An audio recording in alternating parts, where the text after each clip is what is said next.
Estamos aqui novamente, dando início a um programa Espaço Saúde. O tema hoje é hipertensão arterial, eu tenho certeza que interessará muito a todos vocês. Em primeiro lugar, quero agradecer ao meu amigo Walter Estevam Júnior pelo convite, da gente estar fazendo esse programa. E quero agradecer especialmente a vossa participação. Nós tivemos a semana passada mais de 1000 visualizações. Eu agradeço imensamente o carinho, a atenção, a dedicação de todos vocês.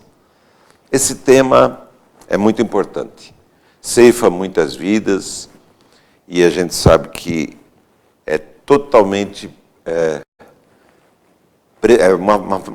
há uma forma de você prevenir que essa ocorrência seja fatal. Então, eu gostaria de apresentar o primeiro slide para vocês, primeiro dizendo o que é hipertensão. Então, a pressão arterial, vocês sabem, é aferida através de um aparelho. O outro, por favor. A outra imagem. A imagem que tem um coraçãozinho e o esfigmomanômetro. Esfigmo é o aparelho, é o outro. É o outro. Então, o esfigmo é o aparelho que você vai aferir a pressão arterial. E junto com o estetoscópio, exatamente. Então, esse aparelho que todo mundo conhece, ok, pode tirar a imagem. Então, esse aparelho que todo mundo conhece, esfigmomanômetro, só tem um nome de complicado. Agora, aí vem um ponto muito importante. Muita gente adquire um aparelho desse, de pressão, e quer começar a aferir a própria pressão. Isso está totalmente incorreto.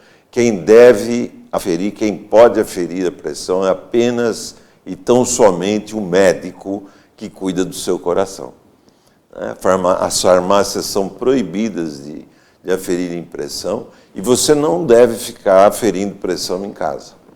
Porque às vezes o aparelho não está bem calibrado, não está bem alocado exatamente em cima da artéria, como tem que estar. A pressão que se faz com o estetoscópio tem que ser precisa, não pode ser nem muito forte, nem muito fraco.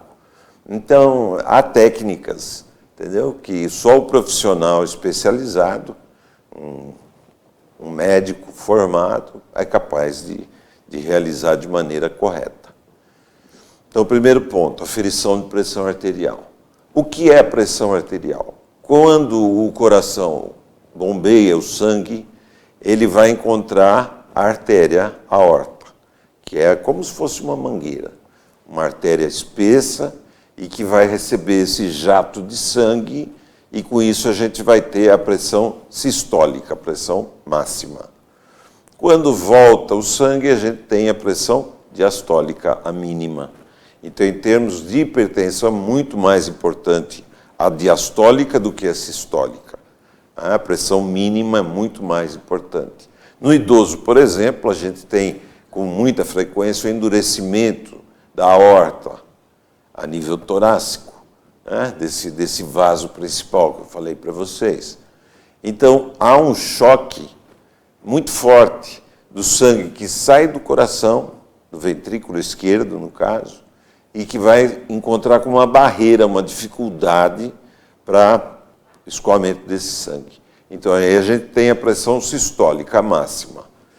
A diastólica, como eu falei para vocês, é a mais importante. Então, no idoso, muitas vezes você vê uma pressão de 18, até de 20, por 8, por 9, até 9, até 90 milímetros de mercúrio de pressão mínima, a gente considera como normal. Acima disso, já é tratado como hipertensão. Então, no idoso, há uma tolerância. Se a pessoa tiver com 18 por 8,5, está ótimo para ela.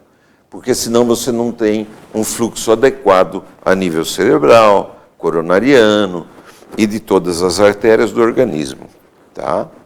Então, o que é hipertensão? É a pressão, principalmente a mínima, exacerbada, aumentada, acima daquilo que ela deveria estar. Muito bom. Pode passar o próximo slide. Eu quero mostrar aqueles fatores, porque a hipertensão é isto. Então, a hipertensão, muitas vezes é uma doença silenciosa, assintomática.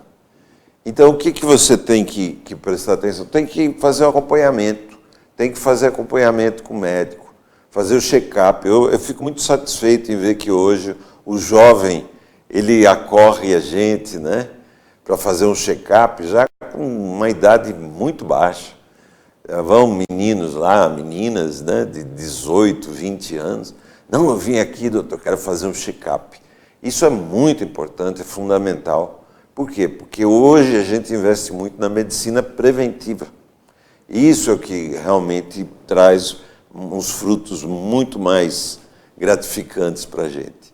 Então, essa ida ao profissional numa faixa etária baixa é fundamental para você fazer o diagnóstico precoce de várias patologias, dentre elas a hipertensão. Então, você vai aferir já nesse check-up quanto está, por exemplo, o nível de colesterol, de triglicérides, de ácido úrico, o nível da glicemia, que é a taxa de açúcar, para ver se essa pessoa não tem uma predisposição a ter um diabetes. A gente tem um exame que se chama hemoglobina glicada. Então, é muito mais importante do que a dosagem simples da glicemia. Por quê? Porque a glicemia é uma medida isolada. Você fez 12 horas de jejum e pode ser que ela esteja normal e você tenha uma predisposição ao diabetes. Então, o que a gente orienta? Sempre fazer esse exame, hemoglobina glicada. Portanto, quando você fizer o seu check-up, veja se há esse exame dentre os que o seu médico pediu, senão você solicite que ele peça. É muito importante, porque ele vai mostrar de maneira linear como está o comportamento da sua diabetes, da sua taxa de açúcar. Então, uma medida isolada da glicemia, se ela estiver normal e a hemoglobina glicada estiver alterada, a gente tem que se acautelar e há que se fazer realmente investir um pouco mais na dieta, redução de carboidratos. O que são os carboidratos? É o açúcar, não é? E o carboidrato, o açúcar, não está só no açucareiro. Isso é muito importante, vocês sabem muito bem disso. Não é? Para resumir para vocês, assim, tudo que é gostoso tem muito açúcar e muita gordura. E essa combinação é fatal. Há trabalhos, por exemplo, nos Estados Unidos, em que se pegou uma população de pessoas normais e você deu uma dieta com redução de carboidrato. E uma outra população você deu uma redução significativa de gorduras. E uma terceira que você deixou normal. Essa que estava normal, houve até um aumento de peso, em alguns casos. Os dois outros grupos, o que teve uma redução significativa de carboidrato, de açúcar, diminuiu muito peso. E o que teve a redução significativa de gordura também reduziu muito peso. Ou seja, o que é fatal, o que piora, o que acentua a obesidade e, consequentemente, a hipertensão, é a combinação da gordura com o açúcar. E onde a gente tem essa combinação fatal? Em tudo que é gostoso, infelizmente. Tudo que é gostoso, não é? É rico em açúcar e carboidrato. Vamos lá. Chocolate, né? Um chantilly, um bolo, arroz, macarrão, pastéis, todos esses, esfirra, tudo isso que vocês gostam de comer, que a gente gosta de comer, né? Um refrigerante. Então, são alimentos assim muito ricos em gordura e carboidrato. E essa combinação é que prejudica muito. Por quê? Porque a gente sabe que a correlação da hipertensão com os índices alterados de colesterol e triglicérides, são as gorduras do organismo, é que culminam com complicações graves. Porque a hipertensão é um fator de risco, como o diabetes é um fator de risco, como A hipercolesterolemia, que é o aumento de colesterol também. A hipertrigliceridemia, que é o aumento de triglicérides. Então, são todos fatores de risco. Ora, se você somá-los, você não vai somar os fatores de risco, você vai multiplicar os efeitos nocivos, os efeitos colaterais. E qual é o principal? É a aterosclerose. O que é a aterosclerose? Deposição da gordura nos vasos, nas artérias do organismo todo. Isso que é duro. A hipertensão, o diabetes, o colesterol, eles afetam o teu organismo por inteiro. Então nós vamos dar um intervalinho agora, bem rapidinho, mas já já voltamos com você. Grande abraço.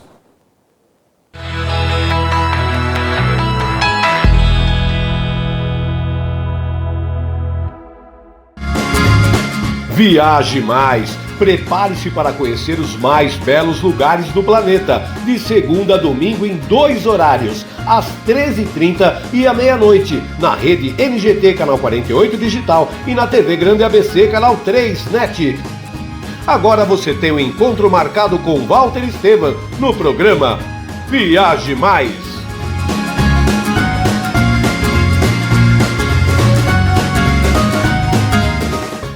Juliana Flores, você está a um clique de deixar alguém ainda mais feliz. Entrega de presentes, flores e momentos únicos em até 3 horas em todo o Brasil. Juliana Flores. Pior que não ler jornal é ler apenas um jornal. Leia, assine e anuncie no Jornal ABC Repórter. 4224-4789.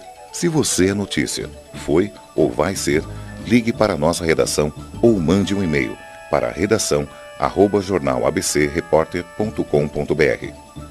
ABC Repórter, o diário.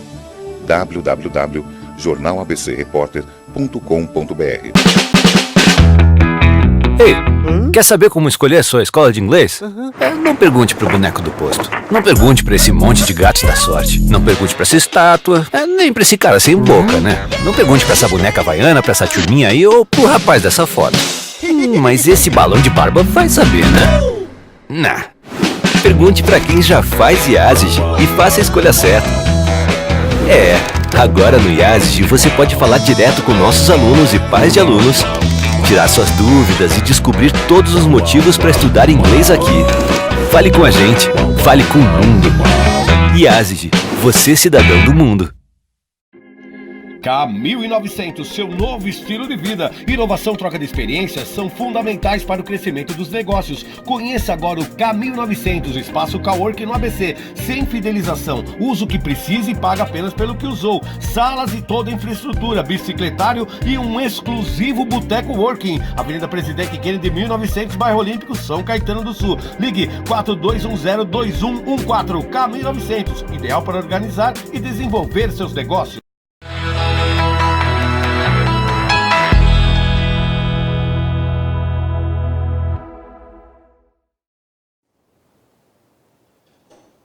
Estamos de volta com o programa Espaço Saúde, hoje com o tema hipertensão arterial. Então esse assunto é extremamente importante, como eu já falei para vocês, pelo número de vidas que ele ceifa. E a complicação maior da hipertensão e desses demais fatores de risco que eu já falei para vocês, como o colesterol, as dislipidemias, que são o colesterol, triglicérides aumentados, o diabetes, tudo isso culmina com o envelhecimento precoce das artérias. Então vamos imaginar a artéria, as artérias em geral, como se fossem tubos, encanamentos, e que você vai colocando, por exemplo, uma água impura, uma água suja, e que vai entupindo gradativamente, lenta e gradativamente vai entupindo os vasos, vai se depositando.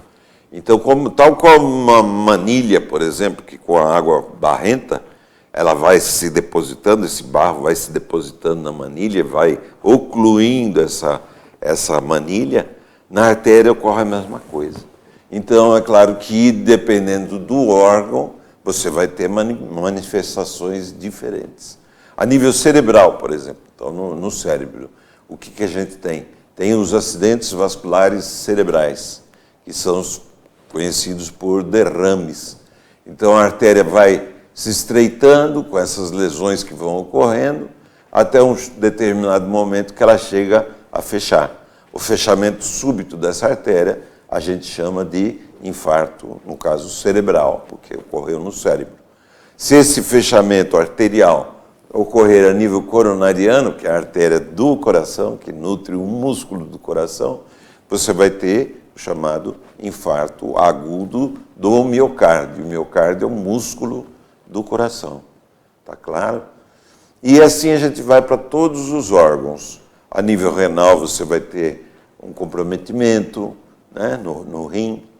Você vai ter um comprometimento das artérias em geral. Então, as patologias arteriais com aterosclerose, que podem levar a isquemias de membros inferiores.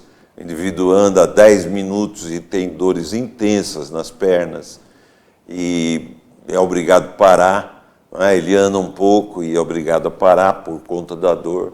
Eu queria abordar aqui um pouco da angina também, que é a dor torácica advinda da lesão coronariana, que, como eu já falei, ocorre por conta da hipertensão também.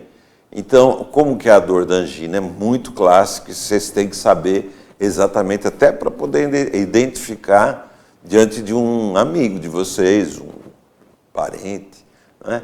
Então, a dor anginosa, a dor coronariana, realmente, é uma dor muito intensa nessa região que a gente chama retroesternal. Por que retroesternal? Atrás desse osso que a gente tem, que é o externo.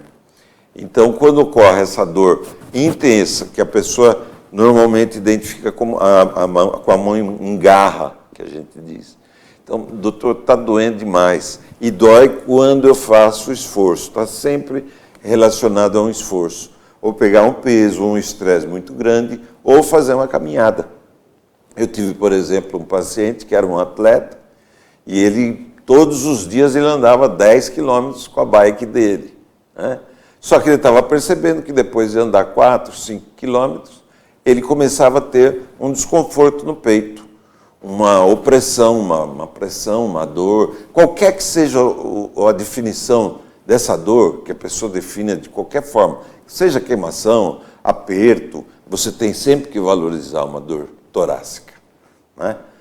Então, esse paciente desenvolvia a dor, mas só após um esforço muito grande.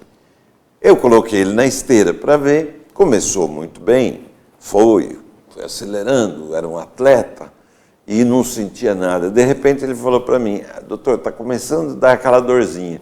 Quando eu olhei no aparelho, já havia manifestações importantíssimas em decorrência desse processo isquêmico. O que é isquêmico? Falta a chegada do sangue adequado. Quer dizer, foi ocorrendo uma lesão a nível coronariano tão importante, na artéria do coração, foi fechando, até o momento que passa tão pouco sangue, qualquer esforço é suficiente para solicitar uma quantidade maior de sangue, que não chega, aí vem a dor opressiva que eu falei para você, sensação de morte iminente, parece que vai morrer, né? O indivíduo fica suando frio, aquela sudorese profusa. Então, no caso dele, eu, quando constatei essa alteração eletrocardiográfica, na vigência de um esforço máximo, eu pedi para ele interromper, claro, pedi o cateterismo cardíaco, onde você vai estudar as artérias, e constatei que ele tinha lesões só em 3 artérias, quer dizer, a gente tem 2 artérias, e ele tinha lesão em 3, como é isso? Porque são a coronária direita e a esquerda. E a esquerda, ela bifurca, ela se divide. Então, nas 3 principais artérias do coração dessa pessoa, um grande amigo meu, por sinal, toda a família, as 3 artérias principais com lesões gravíssimas, acima de 70%, 80%. E ele só tinha dor aos grandes esforços, grandes caminhadas, não é? Por quê? Porque era um atleta. Então, aquele indivíduo que é mais restrito, muitas vezes com uma carga baixa na esteira ou numa bicicleta, hoje normalmente a gente faz na esteira, você já constata. Se aparecer alguma alteração, Então, a gente tem um outro método, chama cintilografia do miocárdio. E o que é cintilografia? Você injeta um contraste e você submete o indivíduo a um esforço também, e você vai perceber que há regiões que estão hipoperfundidas, que a gente chama. Tá chegando pouco sangue. Então isso provoca uma isquemia, provoca a dor e provoca as alterações. São manifestações essas que acabam levando a gente a pedir um cateterismo. Cateterismo esse que muitas vezes vem alterado, mostrando lesões graves, de até 90%, eu já vi várias vezes. E que você tem hoje armas, como a angioplastia, por exemplo, que você vai lá na artéria e consegue promover a dilatação através de um balãozinho que você passa desinsuflado através de um catéter. Ele chega exatamente no ponto da lesão, você insufla, ele esmaga aquela lesão e quando você retira, depois você ainda coloca uma molinha que vai ficar ali e vai sustentar a dilatação dessa artéria, que chama o stent. Então eu tenho, por exemplo, um amigo, um médico cardiologista lá do Dante Pazzanese, pesquisador, ele tem só 7 stents, né? 7 stents. Então, claro, caso assim, a gente não coloca tanto stent, normalmente se faz o que se chama a revascularização miocárdica. O que é esse nome complicado? É uma cirurgia em que você corrige todas essas lesões colocando pontes que vão da aorta diretamente para pós-lesão, tá? Então, ou você pode tirar também uma artéria que nutre o músculo do peito, e a mamária que chama. Essa artéria mamária você tira do músculo e você coloca diretamente na artéria que está com a lesão grave, posteriormente a lesão, é claro, e você vai conseguir nutrir esse coração de maneira saudável, tá? Então, eu desviei da hipertensão de forma alguma. Todas essas são as complicações da hipertensão arterial. Claro que há vários fatores. O sedentarismo, não é? Hoje está provado, por exemplo, que entre a pessoa que faz uma atividade física intensa e aquele que faz uma atividade física moderada, não há muita diferença em termos de fator de risco coronariano, né? Ou de acidente vascular cerebral. Na verdade, o que é importante é que você faça alguma atividade física. Não há necessidade de ser uma coisa muito intensa, não.